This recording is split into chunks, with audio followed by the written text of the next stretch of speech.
Hi, I'm Nick from VireEngines.com, and just do a quick video. I always say that, but hopefully this one will be on fitting an exhaust. Now, what you will need is the original gasket cleaned up on the wire wheel. These are reusable, okay, and I like to use some exhaust cement. That's for assembling exhausts, just to ring both sides to seal this, and that will go on again. Then you have your injection downward injection pipe for the water. Don't reuse this top hose. Make sure you get an upgraded one from VireEngines.com.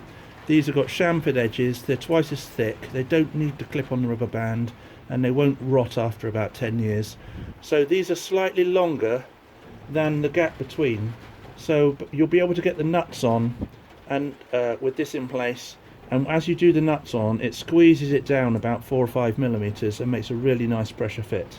So to fit this, you need to put a bit of Hylamar gasket sealant. You can use silicone, but make sure it doesn't go inside. This is the really good stuff. A bit either side of that rubber, and then put it in. You'll also need 4 washers and 4 nuts or nylocks. I like to use stainless steel.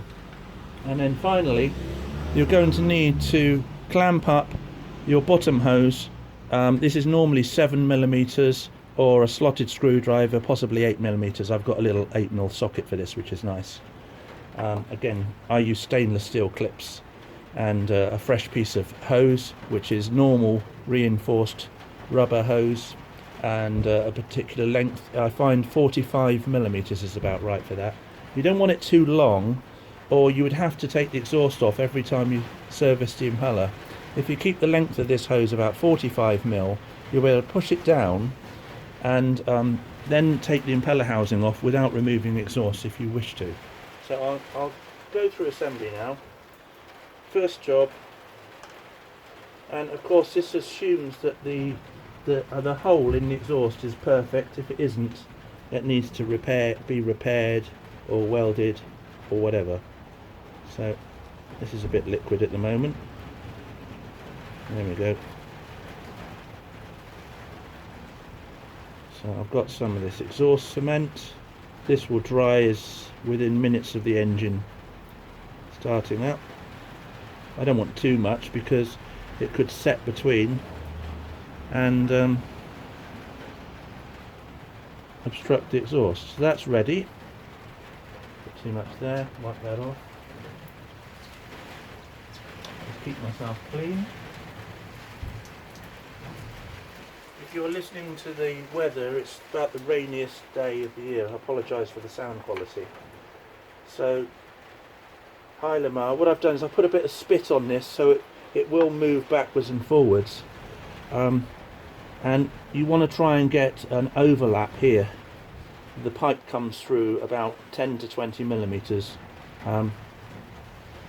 and if you take my advice, you'll trial fit it before you put these cements on, and make sure that it's going to squeeze when you do the nuts up. Otherwise, if you've made your own, it's the wrong length. So Hylamar in there, both ends, and then I'm going to make it nice even ring using my finger. And I advise you use gloves for this unless you want a bit of a clean up job later on. Okay, so I don't want too much in here. I'll tell you why. This engine is fine, it's got a top outlet, but a lot of the early Vire 7s, they have a banjo down here, and that is 2 different bits which seem to corrode and shear off if you service them. They can get clogged with small particles, and if you use this Hylamar, it's less of a risk. But if you ever use silicone RTV gasket, it forms into spherical balls which will get trapped inside this cylinder jacket. They'll find their way down on the early models to the banjo and block it, or intermittently block it, and never come out. So to avoid any problems, don't use silicone RTV on the cooling system, and this is just what you want. So that just plops in there. It should be horizontal, and then the trick is when you lower the exhaust, is to engage the rubber hose here before you do the bolts up. If you do the bolts up tight, you'll find it's very, very difficult to get this hose back into the bottom pipe of the jacket on this silencer. So my advice is, you're going to have to jiggle a bit here. So get your exhaust ready, engage the top hose pipe and the threads, and you'll see that you can move it quite a bit with everything engaged. So then you want to reposition this pipe in. That's nicely engaged now, and now I can put these nuts and washers on. The only function of the washers is to protect the paint from chipping off as I put some torque on these. Give it a little bit of a squeeze. That's one on. Once you've got one on, it'll all hold together. And then you're simply going to go and do up each of the 4 nuts evenly. Just get that started. So 1, 2. If you're wise and you're doing this in the boat, I would advise you to put a tea towel or a rag under the engine, so if you drop any of these bits, you'll be able to pick them up easily. So once you've got those on, spanner them up. You'll find the one near the top hose is the one which you need to do up first, and then once you've got an even gap around, you can do up the other 3. So there we go. I can finger tighten the other ones as I'm going, and now I've got a little bit of pressure on there. Do up these nuts, and there's another 2 nuts to go down here. So I've got 1, 2. I make sure these are stainless, so if they are, they've got A2 or A4 written on them, which they have. And if you use BZP, that's fine, but it will rust. And this one, yeah, that's A4. That's A2 and A4 are just different rust resistant of stainless, but either is nice. And there we go.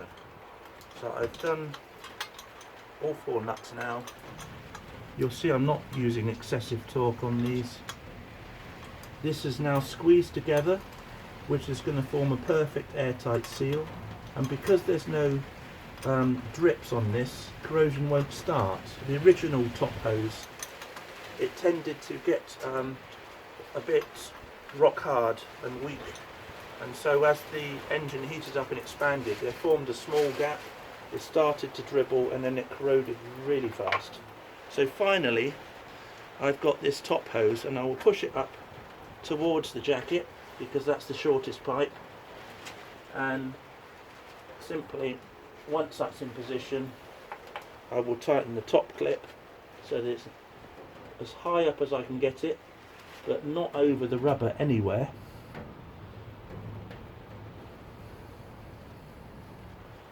That's it. And then the bottom clip, same sort of thing. Make sure it's somewhere in the middle of that curved brass pipe, and there we go. That's usually on a nice rubber bit of pipe as much tension as you need. If you use clear braided hose, you need a lot more tension. It's probably going to leak. So the stuff I supply is nice. You can't see the water going through it, but it makes a nice seal without too much pressure. Make sure when you run up your engine, you check all of these joints are not leaking. The way to do that is wherever the water is coming out, take the hose before it gets injected into your water lock or exhaust pipe, and block it with your finger when the water's running out. That will double the pressure, and any leaks you will see very easily, whether it's core plugs, drain plugs, top hoses, bottom hoses, or even the jacket itself. So that's a test I always do. Don't keep it on super high pressure, but just like double the effective pressure, and that's a good way to test it.